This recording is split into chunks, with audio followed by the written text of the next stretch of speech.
अस्सलाम वालेकुम dear student teachers parents and friends, it's me Nisar Sherpao. और आज हम पढ़ेंगे application of Gauss's law.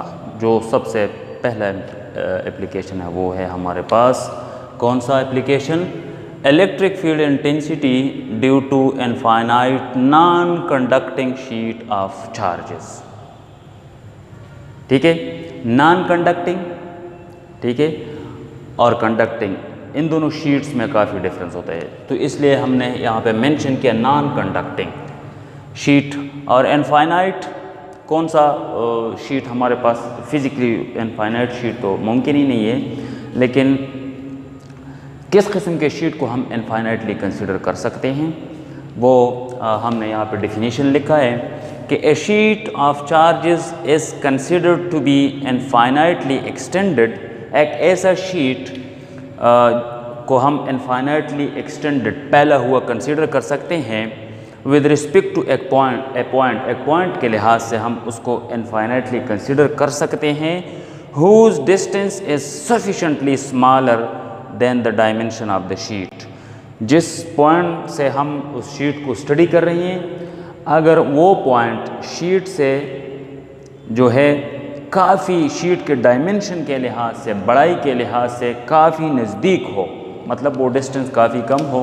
For example अगर इस शीट को, फॉर एग्ज़ाम्पल ये एक शीट है, इसको यहाँ से आप स्टडी कर दें लार्ज डिस्टेंस पे, तो ये आपके लिए इसी पॉइंट से ये इनफाइनाइटली कंसिडर नहीं किया जा सकता, क्योंकि इसके डायमेंशन हमको दिखाई दे रहे हैं। ठीक है, लेकिन अगर पॉइंट को इधर ही लिया जाए काफ़ी नज़दीक, मतलब ये जो डिस्टेंस है, ये डिस्टेंस ये हम कम कर दें, काफ़ी नज़दीक लिया जाए, तो ये जो इसके डायमेंशन है ये काफ़ी एक्सटेंडेड दिखाई देगा। तो इसलिए किसी भी शीट को हम इनफाइनाइट बना सकते हैं अगर हम उस शीट के इंतहाई करीब जाएं। फॉर एग्ज़ाम्पल ये वाइट बोर्ड जो है, ये भी एक इनफाइनाइट शीट ऑफ चार्जेस हो सकता है अगर इसको इतनी करीब से स्टडी किया जाए यहाँ से। ठीक है, यहाँ से अगर आप देखें, इस तरह आंख से आप अगर देखें, तो ये शीट या ये वाइट बोर्ड जो है ये आपको इनफाइनाइटली एक्सटेंडेड दिखाई देगा। तो इसलिए हम इसका डेफिनेशन इस तरह लिखते हैं कि a sheet of charges is considered to be infinitely extended with respect to a point. एक पॉइंट के लिहाज से, इस पॉइंट के लिहाज से ये इनफाइनाइटली एक्सटेंडेड है, लेकिन इस पॉइंट के लिहाज से इनफाइनाइटली एक्सटेंडेड नहीं है, क्योंकि इसके जो एजेस है ये मतलब क्लियर नहीं दिखाई दे रहे हैं। तो इसलिए इसका जो डायमेंशन है, ये डायमेंशन और ये जो इस पॉइंट का जो डिस्टेंस है स्मॉल r, तो इसका मतलब है कि r यहाँ पे हम लिखते हैं कि r यानी location of the point is much smaller than the dimension of sheet. तो इस किस्म के शीट को हम infinite sheet of charges consider कर सकते हैं। ठीक है, अब चार्जेस जो इस पे पड़े हुए हैं चार्जेस, तो ये इंतहाई मुश्किल बात है, क्योंकि अगर किसी कंडक्टिंग सरफेस पे आप चार्जेस स्प्रे करें तो वो ऑटोमेटिकली, कंडक्टर की प्रॉपर्टी है कि चार्जेस को कंडक्ट करेगा, यूनिफॉर्मली डिस्ट्रीब्यूट करेगा। ठीक है, अगर आप फॉर एग्ज़ाम्पल इस तरह एक कंडक्टिंग शीट ले लें, कंडक्टिंग शीट, सपोज़ आप एक कंडक्टिंग शीट लेते हैं, इंस्टेड ऑफ इस शीट के बजाय आप एक कंडक्टिंग शीट लेते हैं, और ये कंडक्टिंग शीट है इस तरह, इस पे आपने बहुत सारे चार्जेस स्प्रे किए इस पॉइंट पे। ठीक है, इस पॉइंट ये, और आपने छोड़, जैसे ही आपने चार्जेस स्प्रे किए तो ये चार्जेस ख़ुद को ऑटोमेटिकली, क्योंकि ये कंडक्टिंग है, इसमें से कंडक्ट हो जाएगा, तो ये चार्जेस यूनिफॉर्मली डिस्ट्रीब्यूट हो जाएंगे दोनों ही सरफेस पे, दोनों फेसेस पे, हर जगह। ठीक है, इस तरह। तो इस पे जो चार्जेस का जो डिस्ट्रीब्यूशन है, ये आसानी से यूनिफॉर्म चार्ज डिस्ट्रीब्यूशन हम बना सकते हैं कंडक्टिंग पे। लेकिन नॉन कंडक्टिंग में प्रॉब्लम ये होता है कि अगर नॉन कंडक्टिंग सरफेस पे इस तरह चार्जेस स्प्रे करें या डाल दें, तो ये उधर ही रहेंगे, ये यूनिफॉर्मली डिस्ट्रीब्यूट नहीं होंगे। तो इसलिए इंतहाई एहतियात के साथ नॉन कंडक्टिंग शीट पे चार्जेस को यूनिफॉर्मली डिस्ट्रीब्यूट करना पड़ता है। ठीक है, इसमें ये प्रॉब्लम है। और अब हमने ये देखना है कि यहाँ पे चूँकि एप्लीकेशन ये कह रहा है कि electric field intensity due to infinite non conducting sheet of charges कैसे होगा। और नॉन कंडक्टिंग शीट में एक प्रॉब्लम ये भी होता है, प्रॉब्लम नहीं होता बल्कि इसकी जो अच्छी क्वालिटी है वो ये है कि अगर ये फॉर एग्ज़ाम्पल हमारे पास अगर नॉन कंडक्टिंग हो तो यहाँ जो चार्जेस पड़ी हुई है तो इसका इलेक्ट्रिक फील्ड जो है इस तरफ भी निकलता है और इस तरफ भी निकलता है। ठीक है, तो नॉन कंडक्टिंग शीट में से इलेक्ट्रिक फील्ड लाइन गुजर सकते हैं। और कंडक्टिंग में क्या होता है, कंडक्टिंग शीट में ऐसा होता है कि अगर चार्जेस तो यूनिफॉर्मली डिस्ट्रीब्यूट हो जाते हैं इस तरह, लेकिन एक पॉइंट नोट कीजिएगा कि relative permittivity of the conductor is infinite. ठीक है, तो इलेक्ट्रिक फील्ड लाइन जो है इसमें से नहीं गुजर सकते। ठीक है, तो यहाँ पे हम बात करेंगे नॉन कंडक्टिंग शीट। अब देखिए हम क्या करेंगे, हम ऐसा करेंगे कि एक नॉन कंडक्टिंग शीट हमने लिया और उस पे चार्जेस जो है यूनिफॉर्मली डिस्ट्रीब्यूट कर दिया। ठीक है, ये इस तरह ये शीट हमने लिया। इधर इस डायग्राम में इसको मैं थोड़ा यहाँ पे एक्सप्लेन कर दूँ। सपोज़ यहाँ पे एक पॉइंट है, इस पॉइंट पे हमने क्या मालूम करना है, इलेक्ट्रिक फील्ड इंटेंसिटी को। ठीक है, तो जिस पॉइंट पे नोट कीजिए, जिस पॉइंट पे आपने इलेक्ट्रिक फील्ड इंटेंसिटी को मालूम करना है तो आपने क्या करना पड़ेगा, आप ऐसा करेंगे कि यहाँ पे आपने एक सरफेस लेना है यहाँ। ठीक है, यानी ये पॉइंट जो है उसी सरफेस पे होगा, चाहिए इस सरफेस पे। ठीक है, यहाँ पे आपने सरफेस लिया। ठीक है, ये सरफेस जो है ये यहाँ से एक ख़ास डिस्टेंस पे है। ठीक है, गॉस लॉ के लिए कंडीशन क्या है, सिमेट्री। गॉस लॉ के लिए कंडीशन ये है गॉसियन सरफेस बनाना पड़ता है और गॉसियन सरफेस में सिमेट्री जो है अबाउट द चार्जेस इंतहाई ज़रूरी है। तो इसलिए इतना ही एक सरफेस हम इधर बना देते हैं। ठीक है, उतनी ही डिस्टेंस पे, जितने डिस्टेंस पे है। अब ये दो सरफेस बन गई, लेकिन ये गॉसियन नहीं है। क्यों नहीं है, क्योंकि ये क्लोज नहीं है, ओपन है। तो इसलिए हम इसको इस तरह मिलाते हैं तो हमारे पास एक सिलेंड्रिकल शेप बन जाएगा। और ये सिलेंड्रिकल शेप जो है ये बिल्कुल इनफाइनाइट शीट के बीच में से, बिल्कुल मिडल में से गुजर जाएगा। इस तरह ये निकलता हुआ इधर आ पहुँचा, पीर्स्ड। ओके जी, तो बिल्कुल सेम हमने यहाँ पे लिया है एक infinite non conducting sheet of charges. इसी पॉइंट पे हमने, इस पॉइंट पे हमने मालूम करना है क्या, electric field intensity. Electric field intensity हम इस पॉइंट P पे मालूम करेंगे। तो इस तरह, इसलिए हमने यहाँ पे एक सरफेस बना दिया, यहाँ भी एक सरफेस बना दिया, फिर एक कर्व्ड सरफेस या फोल्डेड सरफेस के ज़रिए हमने इन दो सरफेस को मिला दिया ताकि हमारे पास गॉसियन सरफेस की कंडीशन कंप्लीट हो। तो अब ये जो आपको पाइप की शक्ल में दिखाई दे रहा है ये हमारे पास एक गॉसियन सरफेस है। ठीक है, गॉसियन सरफेस की तो बात हुई। गॉसियन सरफेस जो है यहाँ पे हमारे पास जो गॉसियन सरफेस है ये सिलेंड्रिकल गॉसियन सरफेस है। इसको हम बोलते हैं सिलेंड्रिकल गॉसियन सरफेस। ठीक है, सिलेंड्रिकल गॉसियन। अब इस गॉसियन सरफेस के अंदर कितने चार्जेस हैं, क्योंकि हम गॉस लॉ को अप्लाई करेंगे। जब गॉस लॉ को अप्लाई करेंगे तो गॉस लॉ के लिए ज़रूरी क्या है, क्लोज्ड सरफेस होना चाहिए और क्लोज्ड सरफेस के अंदर चार्जेस होना चाहिए। ठीक है, क्योंकि हमने फ्लक्स मालूम करना है। अब देखो चार्जेस चूँकि यूनिफॉर्मली डिस्ट्रीब्यूटेड है और ये शीट जो है थ्योरेटिकली ये इनफाइनाइटली एक्सटेंडेड है। जब इनफाइनाइटली एक्सटेंडेड है तो हम एक टर्म यहाँ पे इस्तेमाल करेंगे कि सरफेस चार्ज डेंसिटी। हम ये कहेंगे कि ये चूँकि सरफेस तो इनफाइनाइटली एक्सटेंडेड है, जब इनफाइनाइटली एक्सटेंडेड है तो हम चार्ज के बारे में कंप्लीट इंफॉर्मेशन नहीं रख सकते, तो इसलिए इस गॉसियन सरफेस ने जितने चार्जेस इंक्लूड की उसके लिए हम यूज़ करेंगे एक टर्म जिसको हम बोलते हैं surface charge density.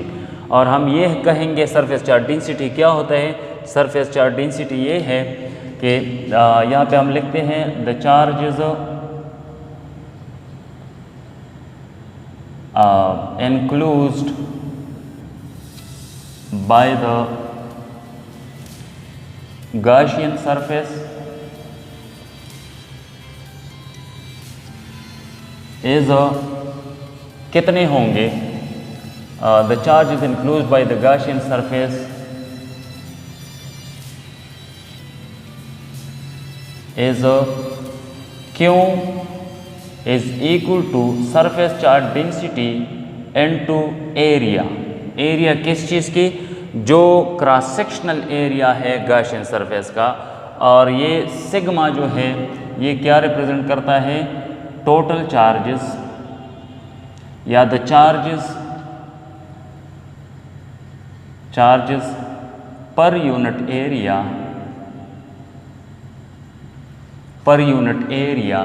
Unit area में जितने चार्जेस हैं उसको हम बोलते हैं सरफेस चार्ज डेंसिटी। और ये सारी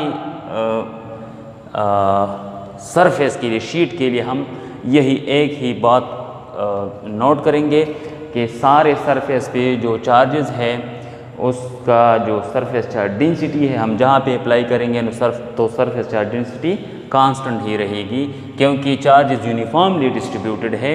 इसका मतलब है अगर यहाँ पे सपोज़ हमारे पास यूनिट एरिया में 2 चार्जेस हैं तो यहाँ पे यूनिट एरिया में 2 ही चार्जेस होना चाहिए, तब हम कह सकेंगे कि ये चार्ज जो है यूनिफॉर्मली डिस्ट्रीब्यूटेड है। ठीक है, तो इस यूनिट एरिया में जितने चार्जेस आते हैं इसको हम बोलते हैं क्या, सरफेस चार्ज डेंसिटी। तो इतनी ही चार्जेस जो है इस गॉसियन सरफेस ने यहाँ पे इंक्लूड कर दिए हैं। तो डिपेंड जो है नंबर ऑफ़ चार्जेस पे जो गॉसियन सरफेस इंक्लूड कर रहा है वो डिपेंड कर रहा है किस चीज़ पे, क्रॉस सेक्शनल एरिया पे। अगर एरिया बड़ा हो, गॉसियन सरफेस को आप बड़ा ले लें तो फिर ज़्यादा चार्जेस इंक्लूड करेगा। तो इसलिए जो चार्जेस गॉसियन सरफेस ने इंक्लूड कर दिए हैं वो है हमारे पास सिग्मा इंटू ए जो है क्रॉस सेक्शनल एरिया है, और सिग्मा जो है सरफेस चार्ज डेंसिटी जो कि चार्ज पर यूनिट एरिया है। और चार्जेस यूनिफॉर्मली डिस्ट्रीब्यूटेड है। जब यूनिफॉर्मली डिस्ट्रीब्यूटेड है तो ये सिग्मा जो है हर जगह इस शीट पे एप्लीकेबल है, इधर भी एप्लीकेबल है, इधर भी एप्लीकेबल है। मतलब यूनिट एरिया में 2 चार्जेस तो इधर भी, इधर भी, इधर भी, इसलिए हम इसको यूनिफॉर्म चार्ज डिस्ट्रीब्यूशन बोलते हैं। अब गॉसियन सरफेस में से हमने फ्लक्स कैलकुलेट करना है। Now flux through Gaussian surface.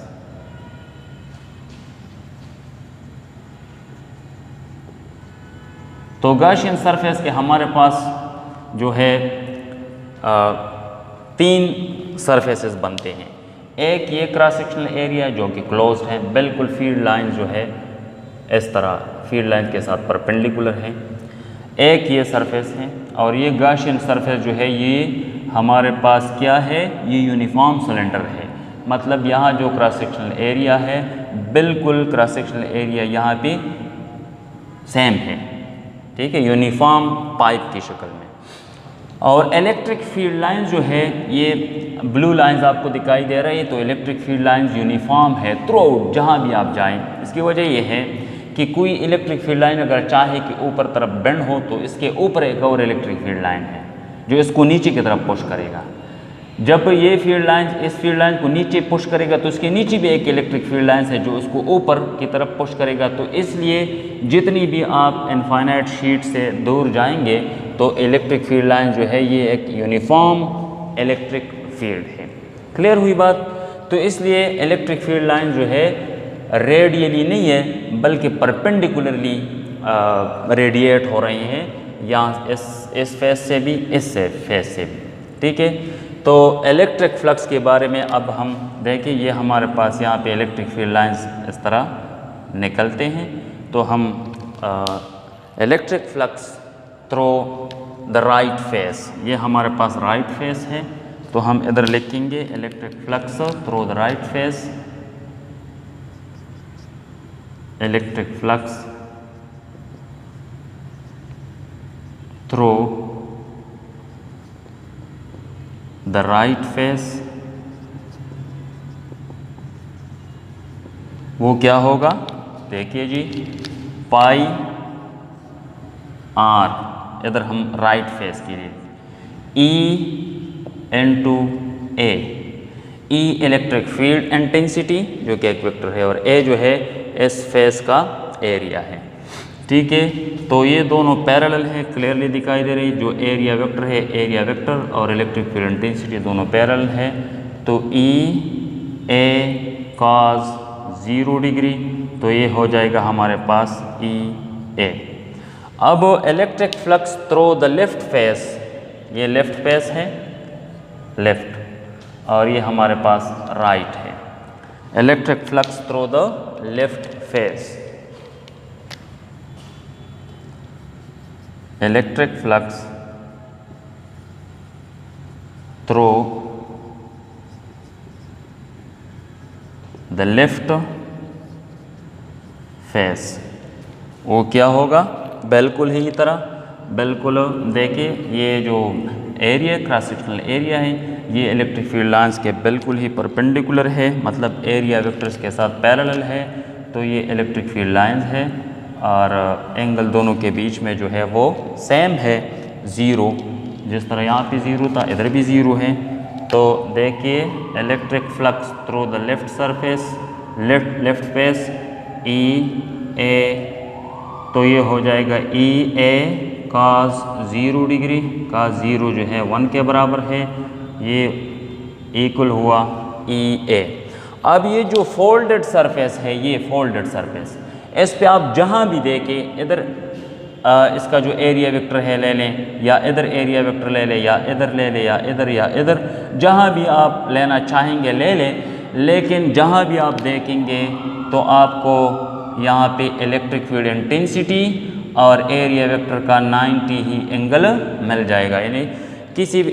और इसकी वजह भी ये है कि इलेक्ट्रिक फील्ड लाइन जो है इस सरफेस के साथ पैरेलल है। ये इलेक्ट्रिक फील्ड लाइंस है जो कि इस सरफेस, फोल्डेड सरफेस के साथ पैरेलल है, जो तो इसलिए कोई भी फील्ड लाइंस इस सरफेस में ना एंटर हो रही, ना ये जो अंदर इलेक्ट्रिक फील्ड लाइन है ये बाहर जा सकते हैं। तो इसलिए इलेक्ट्रिक फील्ड लाइन जो है बिल्कुल ही इस सरफेस के साथ पैरेलल है।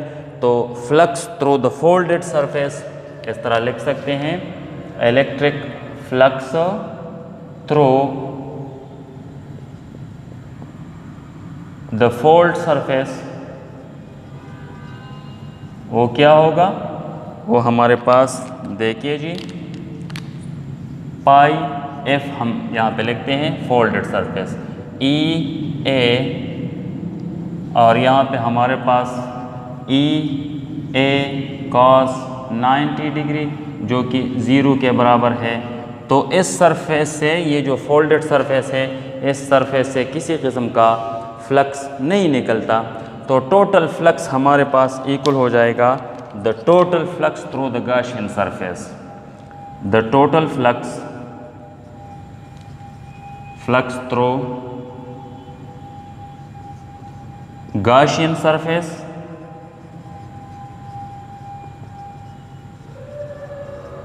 इज़ो, ये तीनों ऐड कर दें क्योंकि इलेक्ट्रिक फ्लक्स जो है वो हमारे पास एक स्केलर क्वांटिटी है। तो इसलिए हम इस कॉमन अर्थमेटिक मेथड के ज़रिए इसको ऐड कर सकते हैं। तो total electric flux is equal to E A plus 0, यहाँ पे ई ए और ये 0 हमने ऐड कर दिया, तो ये हमारे पास 2 ई ए आ जाएगा। क्लियर। अब इलेक्ट्रिक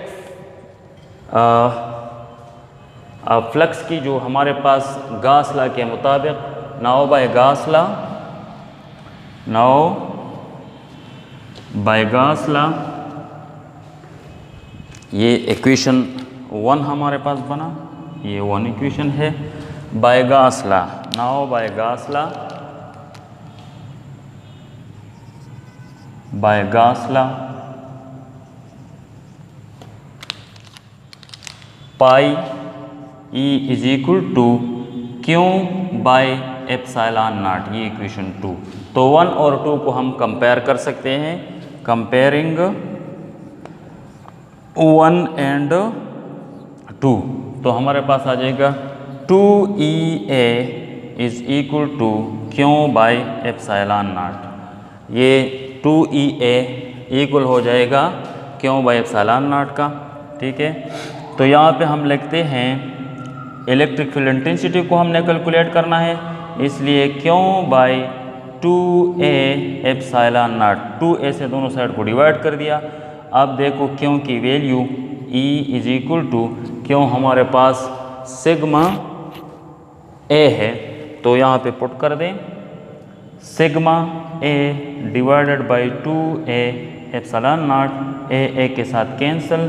तो electric field intensity due to non conducting infinite sheet of charges, ये इक्वल हुआ सिग्मा बाई 2 एप्सिलॉन नॉट, ये इस चीज़ के बराबर हुआ। अब इससे 2 कंक्लूजन हम ले सकते हैं, और वो ये है कि number first, electric field intensity is proportional to the surface charge density. जितनी सरफेस चार्ज डेंसिटी ज़्यादा हो उतना ही इलेक्ट्रिक फील्ड इंटेंसिटी का जो स्ट्रेंथ है वो ज़्यादा होगा। सरफेस चार्ज डेंसिटी आपको पता है वो हमारे पास है चार्ज पर यूनिट एरिया, ठीक है।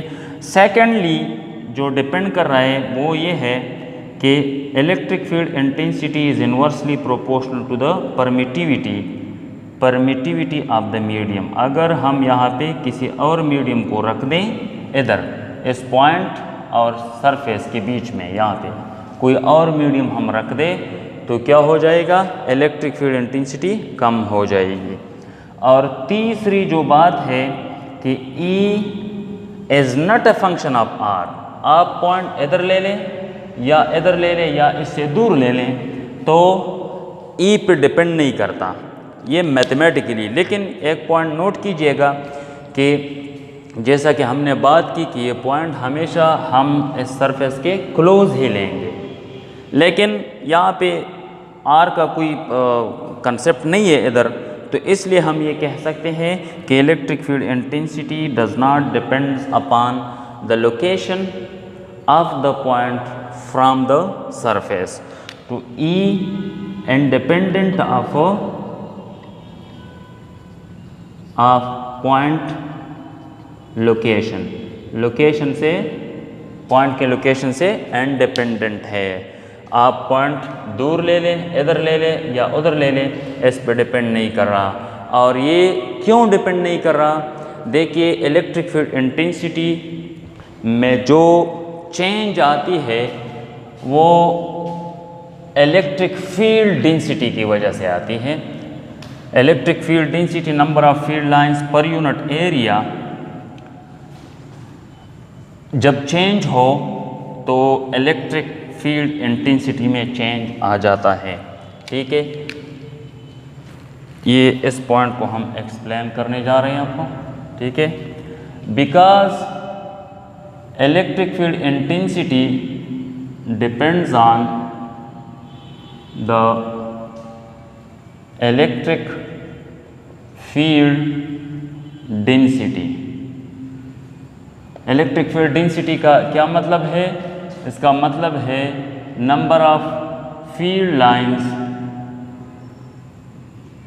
पर यूनिट एरिया, ठीक है। लेकिन अगर आप देखें, आप एक एरिया ले ले, इधर सपोज हमने एक एरिया ले लिया, एरिया यहाँ पे इस पोजीशन पे एरिया में से 3 फील्ड लाइंस गुजरती हैं, ठीक है। अगर हम इस एरिया को इधर लेके आए तब भी 3 फील्ड लाइंस गुजर रही हैं, 3 फील्ड लाइंस का गुजरना, इसको हम बोलते हैं इलेक्ट्रिक फील्ड डेंसिटी। तो इलेक्ट्रिक फील्ड डेंसिटी में कोई चेंज ही नहीं आ रहा। चेंज तब आ जाता अगर हम सरफेस को इधर ले लेते और यहाँ पे सिर्फ एक फील्ड लाइंस गुजर जाता, तो हम पर कह सकते कि यहाँ पे जो फील्ड लाइंस की जो यहाँ पे जो फील्ड डेंसिटी है, इलेक्ट्रिक फील्ड डेंसिटी, ये कम हुई। जब ये कम हुई तो इलेक्ट्रिक फील्ड इंटेंसिटी कम हो जाएगा। लेकिन ऐसा नहीं है, क्योंकि जिस तरह मैंने बात की कि कोई फील्ड लाइन जो है ये जो है ना ऊपर की तरफ मुड़ सकते हैं ना नीचे की तरफ, तो इसलिए यहाँ पे जो इलेक्ट्रिक फील्ड डेंसिटी है वो बिल्कुल यहाँ पे भी है। तो इसलिए अगर आप पॉइंट यहाँ पे ले लें तो यहाँ भी इलेक्ट्रिक फील्ड इंटेंसिटी उतना ही, अगर आप यहाँ पे ले लें तो यहाँ भी इलेक्ट्रिक फील्ड इंटेंसिटी सेम। तो इलेक्ट्रिक फील्ड इंटेंसिटी में डिस्टेंस के साथ, शीट से डिस्टेंस के साथ कोई चेंज नहीं आता। Because electric field intensity depends on the electric field density, and electric field density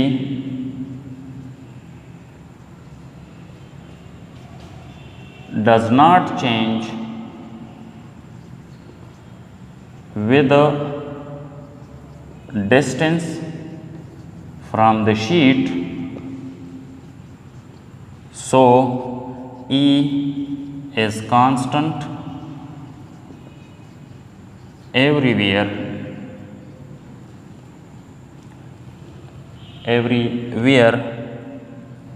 if for a given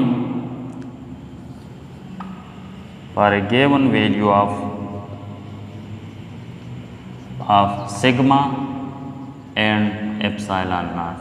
अगर एप्सिलॉन सिग्मा और एप्सिलॉन नॉट में चेंज ना हो तो इलेक्ट्रिक फील्ड इंटेंसिटी हर पॉइंट पे सेम होगा। डायरेक्शन क्या होगा इलेक्ट्रिक फील्ड इंटेंसिटी का? डायरेक्शन याद रखिएगा कि इलेक्ट्रिक फील्ड इंटेंसिटी की जो ये वैल्यू है E is equal to sigma 2 by epsilon naught R unit vector. R unit vector या कई किताबें R यूनिट वेक्टर, लेकिन मैं इधर लिखता हूँ यूनिट नॉर्मल वेक्टर। ठीक है, नॉर्मल वेक्टर कौन सा वेक्टर है? ये जो शीट है, शीट से इस डायरेक्शन में यूनिट नॉर्मल वेक्टर होता है, और इलेक्ट्रिक फील्ड इंटेंसिटी जो है वो भी इस डायरेक्शन में। तो इलेक्ट्रिक फील्ड इंटेंसिटी का जो डायरेक्शन है वो ये है। अब देखिए ये जो हमारे पास पोटेंशियल का क्या होगा, इलेक्ट्रिक पोटेंशियल।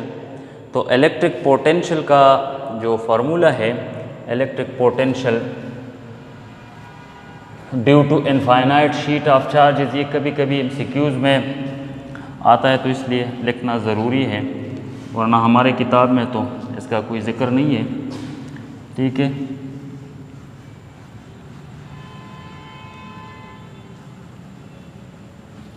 इलेक्ट्रिक पोटेंशियल क्या होगा? The electric potential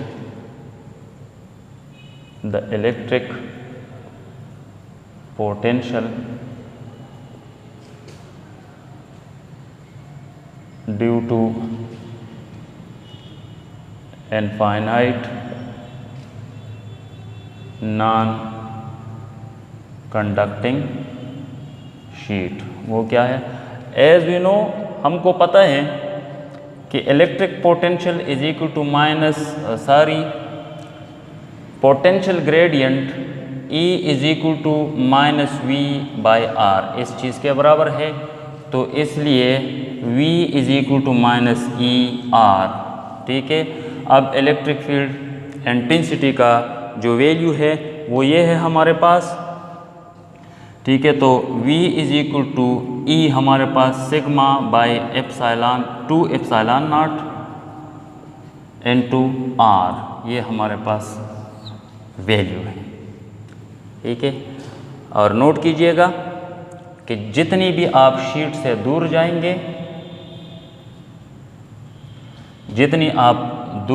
for example ये R है, ये आप चले गई 2R पे, फिर आप चले गई 3R पे।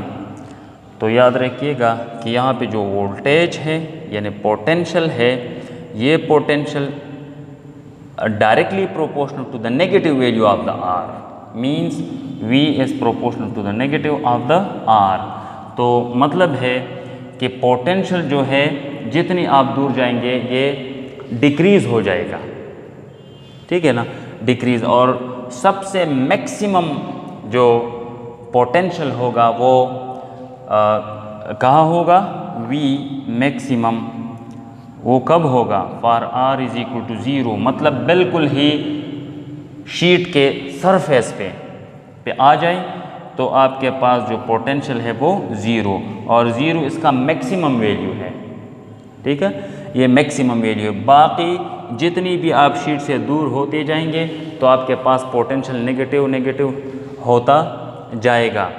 और इसकी मैं एक एग्ज़ाम्पल देता हूँ।